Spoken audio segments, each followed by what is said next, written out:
আসসালামু আলাইকুম। আমি মোহাম্মদ জিন্নুরাইন। আজকে ফিজিক্স সেকেন্ড পেপারের চ্যাপ্টার 2 অর্থাৎ স্ট্যাটিক ইলেকট্রিসিটি এর একটা গুরুত্বপূর্ণ টপিক সমান্তরাল পাতধারকের একটা বিশেষ টাইপ নিয়ে আলোচনা করব আমরা, যেটা হচ্ছে সমান্তরাল পাতধারকের মাঝখানে আমরা যদি নির্দিষ্ট পুরুত্বের একটা বস্তু স্থাপন করি তো সেটার ধারকত্ব কিভাবে চেঞ্জ হয়, এই জিনিসটাই আজকে আমরা দেখব। এবং এই টপিকটা কতটুকু গুরুত্বপূর্ণ তা বোঝানোর জন্য আমরা একটা ম্যাথ রেখেছি, যেটা ঢাকা বোর্ড 2024 অর্থাৎ আমাদের বছরে আহ, এসেছিল এইচএসসি পরীক্ষায়। এর আগে হয়তো বা কুমিল্লা বোর্ডে 2016 অথবা 2015 এরকম কোন একটা বছর এসেছিল, তো অনেক বছর পর আবার ঢাকা বোর্ড এরকম একটা ম্যাথ দিয়েছে। তো আমরা বুঝতেই পারছি ম্যাথটা রিসেন্ট ইয়ারে যেহেতু এসেছে, তো এই কনসেপ্টটা আমাদের জেনে রাখা অত্যন্ত গুরুত্বপূর্ণ এবং এডমিশনের জন্য এই টপিকটা বেশ গুরুত্বপূর্ণ। তো আমরা এই টপিকটা বোঝার চেষ্টা করি, তারপর টপিকটা বোঝানোর পর আমরা ম্যাথটা করে দেব। তো প্রথমে আসি, আমরা একটা সমান্তরাল পাতধারক নিই, ধরি এটা সমান্তরাল পাতধারক।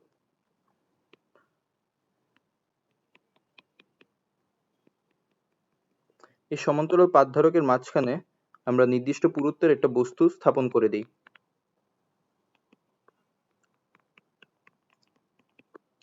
ধরি এই বস্তুটির পুরুত্ব t এবং সমান্তরাল পাতধারকদ্বয়ের মধ্যবর্তী দূরত্ব d এবং প্রত্যেকটি পাতের ক্ষেত্রফল হচ্ছে a এবং যে বস্তুটা আমরা স্থাপন করেছি সেটার ক্ষেত্রফল a। তো আমরা এখন একটা কাজ করব, এই বস্তুটাকে শিফট করব। বস্তুটাকে শিফট করে এই জায়গায় নিয়ে আসবো। এর পেছনের রিজনটা আমরা এখনই বুঝতে পারবো। তো অনেকটা ভেক্টর শিফটিং এর মতো, কোনো এফেক্ট ফেলে না, এরকম ভাবে শিফট করলাম। তো এতটুকু হচ্ছে টি এবং বাকিটুকু হচ্ছে ডি মাইনাস টি। তো আমরা নিজেদের বোঝার সুবিধার থেকে বস্তুটাকে একদম এক পাশে চাপিয়ে দিলাম এবং বাকিটাকে অন্য মাধ্যম বানিয়ে ফেললাম। তো আমরা দেখতে পাচ্ছি যে এখানে দুইটা পার্ট হয়ে গেছে এই সমান্তরাল পাতধারকের, এতটুকু একটা পার্ট এবং এতটুকু একটা পার্ট। এবং এই যে বস্তুটা আমরা স্থাপন করেছি ধরে নিই সেটার পরাবৈদ্যুতিক ধ্রুবকের মান কে এবং এর ক্ষেত্রফল এ। তো আমরা প্রথমত সমান্তরাল পাতধারকের ধারকত্বের সূত্রটা জানি, epsilon naught A K divided by D. এই সূত্রের ডিরাইভেশন অন্য কোনো একটা ভিডিওতে ইনশাল্লাহ দেখাবো। আজকে যেহেতু এটা টপিক না, তো এদিকে আমরা যাচ্ছি না।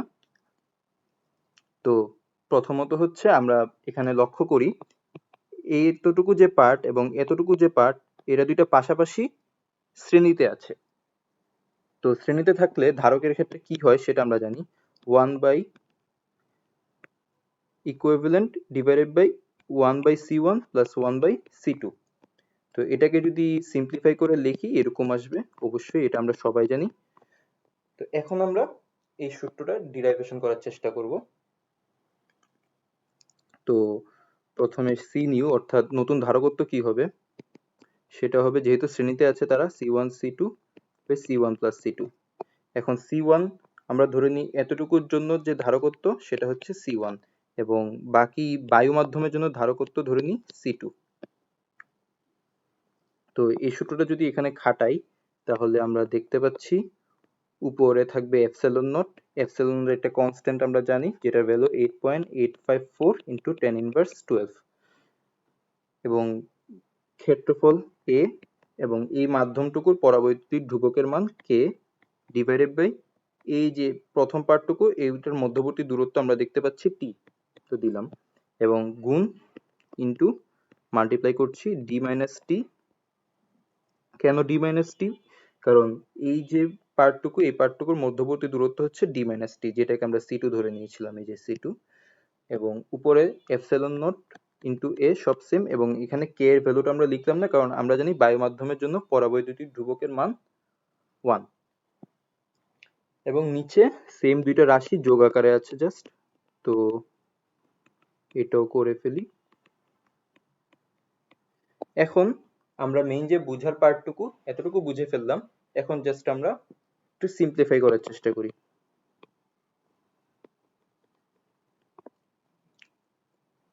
Epsilon not into epsilon square A square into K, এবং নিচে থাকবে, নিচে লসাগু গসাগু হবে যেহেতু যোগ করছি, লসাগু হবে epsilon not A into k plus এখানে টি ইন্টু এপসাইলন নট ইন্টু এ। এখন এটাকে আরো সিম্পলিফাই করা যায়। আমরা প্রথমত এতটুকু পার্ট এবং এতটুকু পার্ট কেটে দিই এবং বাকিটুকু সিম্পলিফাই করি।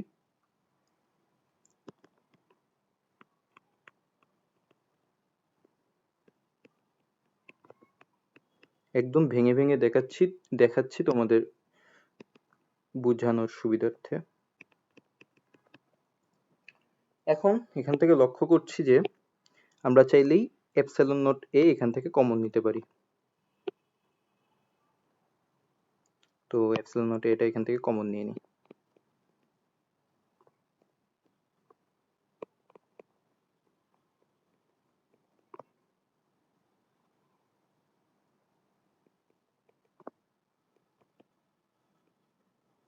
তো এখন আরো সিম্পলিফাই করা যাচ্ছে, এখান থেকে এপসাইলন নট এ কাটা যাচ্ছে, উপরে একটা থাকে।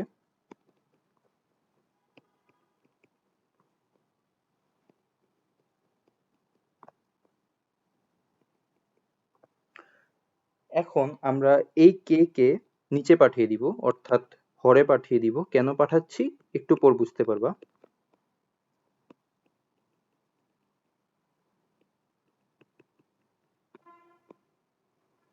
এখন আমরা ফাইনাল ফর্মটা পেয়ে গেছি। তো আমরা এটা সূত্র আকারে লিখব। এখানে কে কাটা যাবে, D minus T plus T by K. তো এই পুরো পার্টটুকু আমরা তোমাদের জানার সুবিধার্থে বলেছি, কিন্তু এই সূত্রটুকু আমাদের অবশ্যই মুখস্থ রাখতে হবে, টান মুখস্থ রাখতে হবে।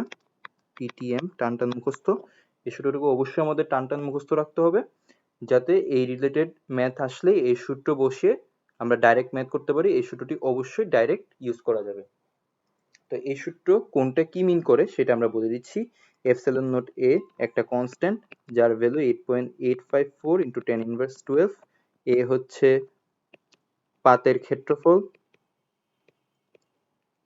ডি মাইনাস টি হচ্ছে যে অংশটুকু বায়ু তার ক্ষেত্রফল, এবং টি হচ্ছে যে বস্তু স্থাপন করেছি তার পুরুত্ব, এবং কে হচ্ছে যে বস্তু স্থাপন করেছি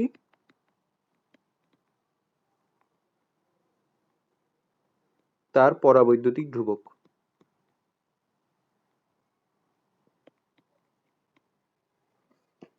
তো এটাই ছিল হচ্ছে ফুল কনসেপ্টটা।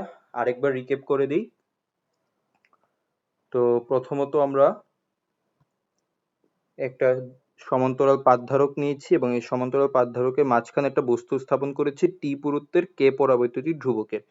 তো আমরা দেখতে পাচ্ছি এই বস্তুটা স্থাপন করার কারণে পরাবৈদ্যুতিক ধ্রুবক, এই সমান্তরাল পাতধারকটুকু দুটি পার্টে বিভক্ত হয়েছে, যে পার্ট দুটা পরস্পর শ্রেণীতে আছে, এবং শ্রেণীতে থাকার জন্য যে নতুন ধারকত্ব হয় তার সূত্র আমরা জানি। তো সেই সূত্র আমরা খাটিয়েছি এবং C1 C2 এর ভ্যালু ইনপুট করে আমরা একটা সূত্র প্রতিপাদন করেছি, এবং এই সূত্র প্রতিপাদন করেই আমরা ঢাকা বোর্ডে যে ম্যাথটা এসেছিল এখন সেটা করব, তাহলে তোমাদের ফুল কনসেপ্টটুকু ইনশাল্লাহ ক্লিয়ার হয়ে যাবে।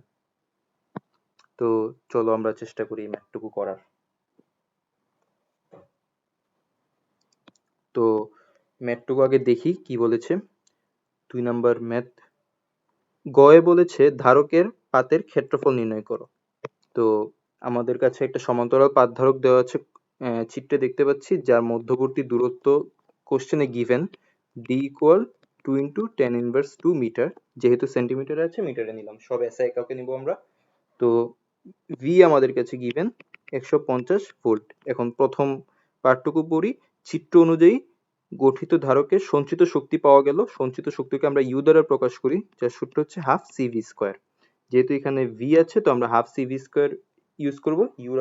ইউর আসলে আমরা তিনটা সূত্র আমরা দেখতে পাই। U equal half CV square, U equal half into Q into V, এবং U equal half into Q square by C.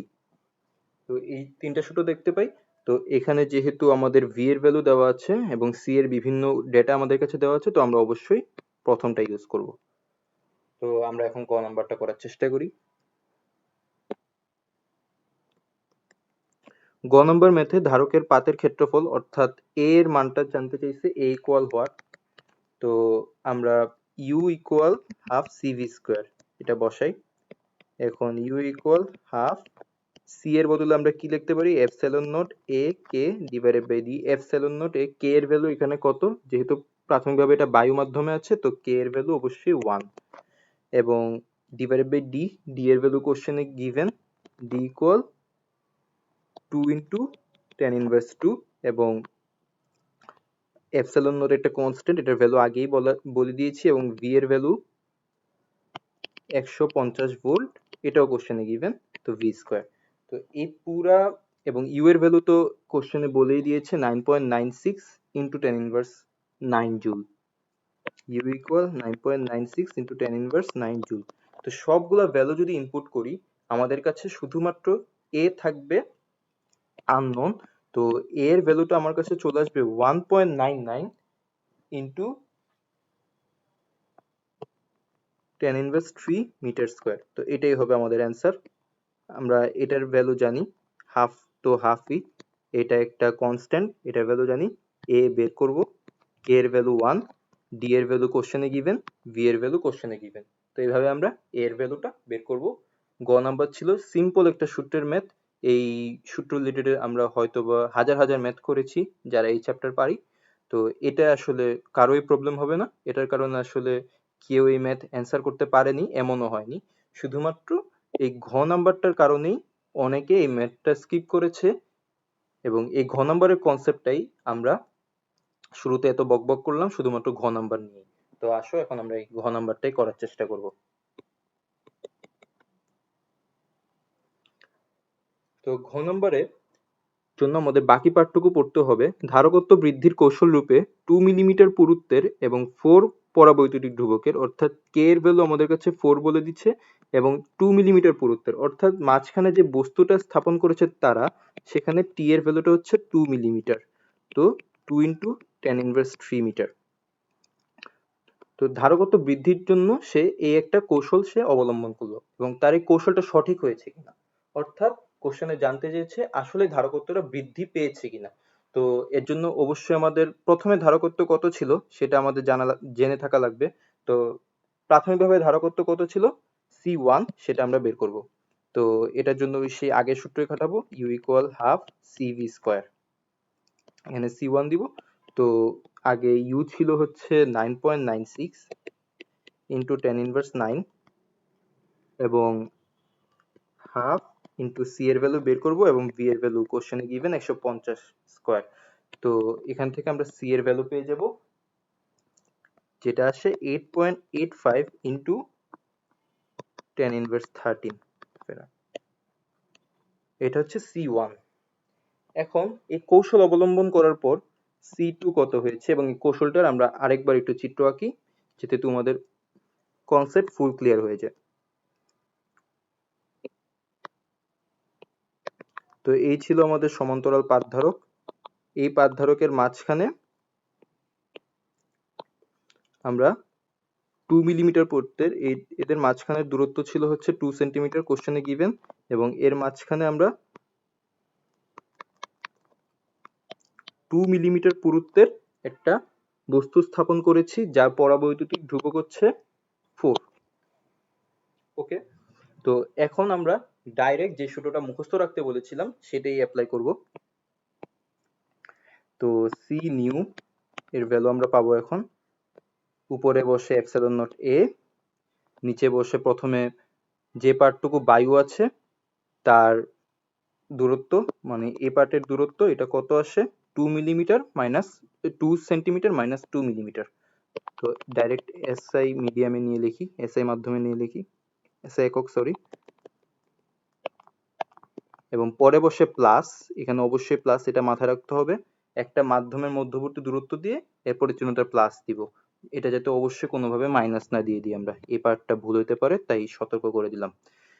উপরে আবার যেই পার্টটুকুতে বায়ু নেই, অর্থাৎ ওই বস্তুটার পুরুত্ব আমাদের বসাইতে হবে, সেটা হচ্ছে 2 × 10⁻³ ডিভাইডেড বাই, এই নিচে কি বসবে, নিচে বসবে ওই বস্তুর পরাবৈদ্যুতিক ধ্রুবক অর্থাৎ 4। তো এই পার্টটুকু যদি ক্যালকুলেশন করি, এবং এখানে আমরা এর ভ্যালু কি বসাবো, এর ভ্যালু আমরা গতে পেয়েছি, এই যে গতে আমরা এর ভ্যালু পাওয়া হয়েছে, এর ভ্যালু হচ্ছে 1.99 × 10⁻³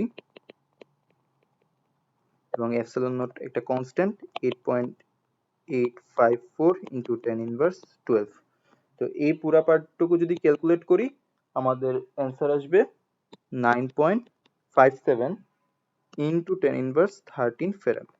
তো এখানে আমরা দেখতে পাচ্ছি সি নিউ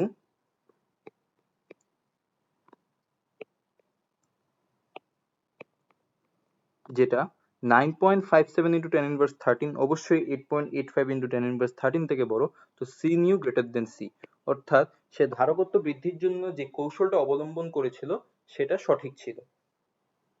এখন আমরা যাই ব্যাক টু দ্য কনসেপ্ট। এই কনসেপ্ট রিলেটেড আরো কিছু কথাবার্তা বলে দিই। এই ম্যাথের জন্য যতটুকু কনসেপ্ট লাগে সেটা তো আমরা বললাম, এখন বাড়তি একটু কনসেপ্ট বলি। এখানে তো শুধুমাত্র একটা বস্তুর জন্য কিভাবে আমরা নতুন ধারকত্ব বের করতে পারি সেটা বললাম। এখন চাইলে যদি একাধিক বস্তু থাকে সেক্ষেত্রেও আমরা ধারকত্ব বের করতে পারবো সেম উপায়ে, সেম ভাবে সূত্র ডিরাইভ করে। তো আমরা ধরি এখানে একটা সমান্তরাল পাত ধারক আছে, তো এর মাঝখানে একটা T1 পুরুত্বের একটা বস্তু স্থাপন করেছি এবং T2 পুরুত্বের আরেকটা বস্তু স্থাপন করেছি। T2 পুরুত্বের যে বস্তুটা স্থাপন করেছি তার পরাবৈদ্যুতিক ধ্রুবক K2 এবং প্রথমে যে বস্তুটা স্থাপন করেছি তার পরাবৈদ্যুতিক ধ্রুবক K1, এটা ধরে নিলাম। এবং একইভাবে সেম ভাবে সূত্র ডিরাইভ করে, যেহেতু তিনটাই শ্রেণীতে আছে পরস্পরের সাথে, তো একইভাবে সূত্র ডিরাইভ করে আমরা অ্যান্সার লিখতে পারি। তো আমি একদম ডাইরেক্ট অ্যান্সারটা লিখে দিই, তোমরা বাসায় চাইলে সূত্র ডিরাইভ করে দেখতে পারো। একইভাবে এই সেম উপায়ে আমরা উপরে যেভাবে করেছিলাম সূত্র ডিরাইভ, তোমরা এইভাবে দেখতে পারো কেমনে সূত্র ডিরাইভ করেছি, এভাবে বাসায় আবার ট্রাই করতে পারো দুইটা মাধ্যমের জন্য। এপসিলন নট এ আমরা নিচে কি বলছি, প্রথমে থাকবে যে পার্টটুকুতে বায়ু আছে, তো এই পার্টটুকুতে এখন বায়ু আছে, এই পুরাটা যদি ডি হয় তাহলে এই পার্টটুকু হবে, এই পার্টটুকু কত হবে, ডি মাইনাস T1 + T2। তো এটা আমরা এখানে লিখি ডি মাইনাস T1 + T2, যে পার্টটুকু বায়ু আছে, তারপরে কি প্লাস চিহ্ন দিলাম, এরপর ডিভাইডেড বাই, এরপর হচ্ছে ভগ্নাংশ চিহ্ন দিব, উপরে কি বসবে, যেহেতু এখানে দুইটা বস্তু, তো প্রথমটার জন্য প্রথমে কাজ করি, প্রথমটার পুরুত্ব ডিভাইডেড বাই প্রথমটার পরাবৈদ্যুতিক ধ্রুবক, আবার প্লাস দ্বিতীয়টার পুরুত্ব ডিভাইডেড বাই দ্বিতীয়টার পরাবৈদ্যুতিক ধ্রুবক। এভাবে আমরা চাইলে দুইটা বস্তু থাকলেও আমরা নতুন ধারকত্ব নির্ণয় করতে পারি। এবং তোমাদের আরো একটা কনসেপ্ট বলে দিই, যদি এমন কিছু একটা বস্তু দিয়ে দেয় এবং বলে যে বস্তুটা ধাতব বস্তু বা ধাতুর তৈরি বস্তু, তাহলে যদি আমাদের কাছে পরাবৈদ্যুতিক ধ্রুবকের ভ্যালু দেওয়া না থাকে এবং থাকবে না, ধাতুর জন্য অবশ্যই অলওয়েজ পরাবৈদ্যুতিক ধ্রুবকের মান ইনফিনিটি।